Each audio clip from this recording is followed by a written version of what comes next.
Hello नमस्ते सर्वांना। आज आपण अगदी पटकन होणाऱ्या खूप सुंदर अशा 2 हेअरस्टाईल पाहणार आहोत। जरी तुमचे हेअर पातळ असले तरी सुद्धा अशा 2 हेअरस्टाईल नक्कीच करू शकता। त्यामुळे व्हिडिओ अजिबात स्किप करू नका, संपूर्ण पहा। तर सगळ्यात अगोदर केस चांगले विंचरून घ्यायचेत आणि ही हेअरस्टाईल मी डमीवरती करून दाखवते, म्हणजे तुमच्या अगदी व्यवस्थित लक्षात पण येईल। आणि सांगण्याची पद्धत बघा, एकदम साध्या पद्धतीने सोप्या भाषेत सांगितलेलं आहे। व्यवस्थित केस विंचरून घेतल्यानंतर एक पाठीमागे पोनी बांधून घ्यायची आणि त्यानंतर त्याला रबर लावून थोडासा रबर असा खाली ओढायचा आहे आणि उरलेले जे हेअर आहेत ते सगळे असे दुमडून त्याच्या आतमधून घ्यायचेत, खालच्या साईडने ओढून। तर इथे बघा व्हिडिओमध्ये दाखवल्याप्रमाणे अशा पद्धतीने सगळे हेअर आतमधून खेचून खाली ओढून घ्यायचेत। खूप सोपी हेअरस्टाईल आहे, फक्त लक्षपूर्वक बघा आणि दिसायला ना खूप सुंदर दिसते। आता हे खाली उरलेले जे हेअर आहेत त्याला सुद्धा रबर लावून घ्यायचं आहे आणि रबर लावताना बघा व्यवस्थित दाखवते इथं 2 रबर लावून घ्यायचेत। अगोदर खालच्या साईडला एक आणि त्यानंतर थोडासा वरच्या बाजूने। सणासुदीला किंवा एखाद्या कार्यक्रमाला जायच्या वेळेस ना अशा हेअरस्टाईल तुम्ही नक्की करा, खूप सुंदर दिसतील। रबर लावून झाल्यानंतर केसाचा जो खालच्या बाजूचा शेंडा असतो तो असा दुमडत असा वरती न्यायचा आहे आणि वरती छोटासा आंबाडा घालायचा आहे, पण आंबाडा घालताना असा उभा आंबाडा घालायचा आहे।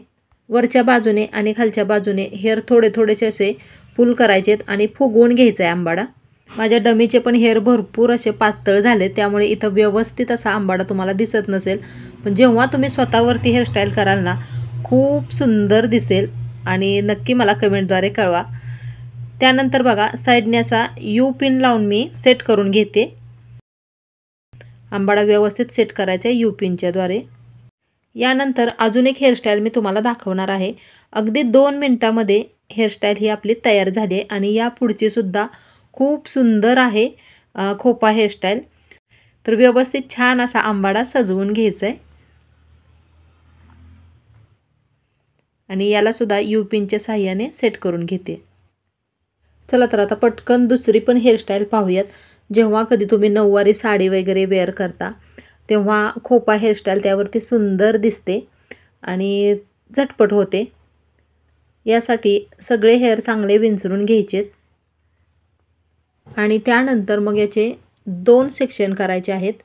इयर टू इयर पार्टिशन करायचे, म्हणजे कानाच्या वरच्या साईडने दोन्ही बाजूने एक सेक्शन तयार करायचा आहे। इथं व्हिडिओमध्ये दिसत असेल पहा अशा पद्धतीने, आणि त्याला रबर लावायचं आहे।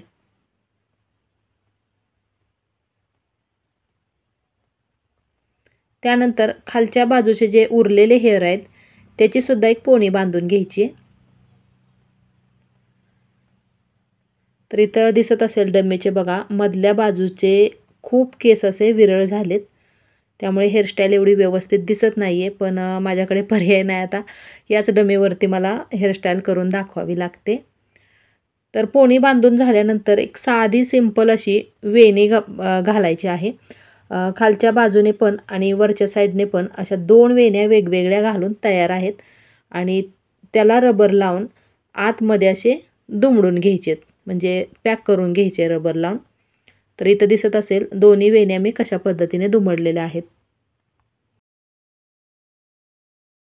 आता वरच्या साईडची जी वेणी आहे दुमडलेली त्याच्यामध्ये खालच्या साईडची वेणी घालून वरती खेचून घ्यायची। तुम्हाला जर लक्षात येत नसेल तर नंतर अजून व्हिडिओ पहा तुम्ही। खूप सोपी हेअरस्टाईल आहे आणि दिसायलाही सुंदर दिसते। त्यानंतर यू पिनच्या साहाय्याने याला सुद्धा व्यवस्थित असं पॅक करून घ्यायचे। या अगोदर सुद्धा खोपा हेअरस्टाईलचे बरेचसे प्रकार आपल्या चॅनलवरती अपलोड केलेले आहेत। त्यानंतर अगदी 5 मिनिटामध्ये होणाऱ्या आंबाडा हेअरस्टाईल किंवा अशा बऱ्याच वेगवेगळ्या प्रकारच्या हेअरस्टाईलसुद्धा तुम्हाला नक्की पाहायला भेटतील। तसेच आता इथून पुढे मी ज्वेलरी मेकिंगचे व्हिडिओसुद्धा आपल्या चॅनलवरती अपलोड करणार आहे। त्यामध्ये नथ म्हणजे नथ कशी बनवायची किंवा मंगळसूत्र वगैरे याचे व्हिडिओजसुद्धा आपल्या चॅनलवरती तुम्हाला इथून पुढे पाहायला भेटतील, कारण ते सुद्धा मी आता अपलोड करणार आहे.